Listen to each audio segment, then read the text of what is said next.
अंतहीन युद्धों, trade war के हालातों, तकनीक और न्यूक्लियर बमों के खतरनाक दौर से गुजरते हुए क्या अब इंसान कुछ नया सोच रहा है? वो सोच जो करीब 4.5 अरब साल पहले धरती पर जीवन की शुरुआत और करीब 3 लाख साल पहले दुनिया के सबसे बुद्धिमान इंसानों होमो सेपियंस की भाषा की खोज से भी विशाल है। भले ही ये एक विचार हो, पर इस विचार पर काम शुरू हो चुका है चुपचाप। लेकिन दुनिया के कई हिस्सों में इंसानों ने भविष्य के इस सपने पर करोड़ों के दांव लगाना शुरू कर दिया है, और ये विचार है मृत्यु पर विजय का, मृत शरीरों को नया जीवन देने का।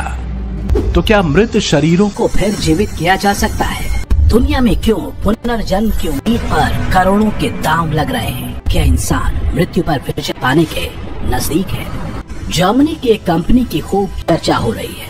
ये कंपनी क्रायो प्रिजर्वेशन सर्विसेज दे रही है, जिसमें सर्विस लेने वाले से ये वादा किया जाता है कि फ्यूचर में जब टेक्नोलॉजी बढ़ेगी तो इन फ्रीज मृत शरीरों को फिर से जीवित किया जा सकेगा। इस दावे को सुनकर भले ही आप कहें कि भविष्य किसने देखा है, लेकिन सच ये है कि कंपनी की बातों को सुनकर लोग करोड़ों के दांव लगा रहे हैं। मृत्यु के 50-100 साल बाद भी उसी शरीर को जिंदा हो जाने की उम्मीद को लेकर। तो आखिर क्या है क्रायो प्रिजर्वेशन? हालांकि जीवन को रिवर्स करने और मृत शरीर को जीवित करने की दिशा में क्रायोनिक्स सिर्फ पहला कदम ही कहा जा सकता है। इस पूरी प्रक्रिया में डेड बॉडीज में एंटी फ्रीज सॉल्यूशन का इंजेक्शन देने के बाद से -196 डिग्री सेंटीग्रेड पर एक खास कैप्सूल में रखा जाता है, जिन्हें क्रायो टैंक्स कहते हैं। इसमें लिक्विड नाइट्रोजन भरी होती है जो बॉडी को खराब नहीं होने देती। डेड बॉडीज में क्रिप्टो प्रोटेक्टेंट इंजेक्ट किया जाता है, जिससे सेल यानी कोशिकाओं में बर्फ के क्रिस्टल नहीं बनते। क्रायोनिक्स से पूरे शरीर को या सिर्फ ब्रेन को संरक्षित किया जा सकता है। एंटी फ्रीज लिक्विड शरीर में इंजेक्ट क्यों करते हैं? दरअसल हमारा शरीर 50 से 60% पानी से बना है। जब ये पानी फ्रीज होना शुरू होता है तो ये बर्फ के क्रिस्टल बनाता है, जो हमारे शरीर के अंदरूनी अंगों और वेन्स को नुकसान पहुंचा सकते हैं।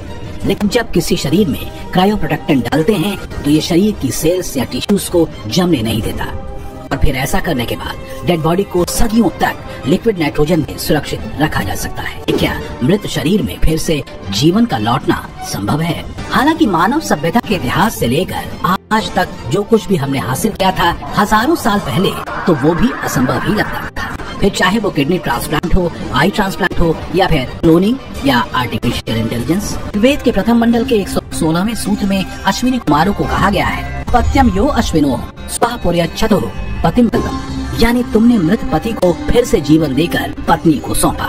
ये श्लोक स्पष्ट रूप से मृत्यु के बाद पुनर्जीवन की घटना को दर्शाता है। अश्विनी कुमारों को वेदों में वैद्यों का वैद्य कहा गया है, जिन्होंने मृत अपंग या फिर वृद्ध को फिर से जीवन और यौवन दिया।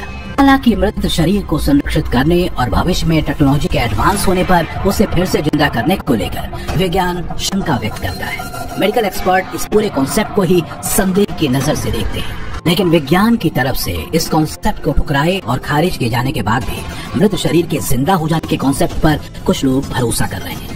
करोड़ों रुपए खर्च कर वो लोग फिर से जिंदा होने वाले एक जुए पर दांव लगा रहे हैं। मरने के बाद फिर से जिंदा हो जाने की हसरत इंसान की सबसे गहरी इच्छाओं में से एक है।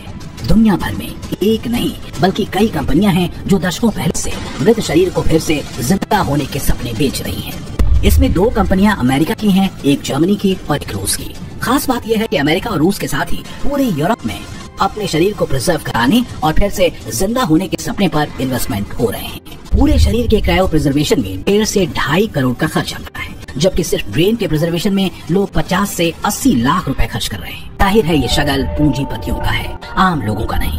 खास बात यह है कि करोड़ों रुपए का ये दांव उस सपने पर है जो मरने के बाद की जिंदगी के लिए है। लेकिन सवाल वही है, क्या 50-100 सालों बाद विज्ञान मृत्यु से जीवन को छीन लाएगा? और क्या वो व्यक्ति जो मृत्यु से लौटेगा वैसा ही रहेगा? हालांकि जिस तरह से मेडिकल साइंस ने तरक्की की है, क्रायो प्रिजर्वेशन और जीवन के रिवर्स होने की परिकल्पना एकदम से नकारी भी नहीं जा सकती। स्पर्म और ओवम के बेसिक प्रिजर्वेशन तो आज के दौर में किए ही जा रहे हैं। मुमकिन है कि कल को मानव क्लोनिंग की स्थिति तक भी मेडिकल साइंस पहुंची जाए। भले ही क्रायो प्रिजर्वेशन से संरक्षित मृत शरीरों को फिर से जीवित न किया जा सके, लेकिन 50 या फिर 100 साल बाद उनकी कोशिकाओं और उनके DNA सूत्रों से हूबहू वैसा ही इंसान तैयार तो किया ही जा सकता है।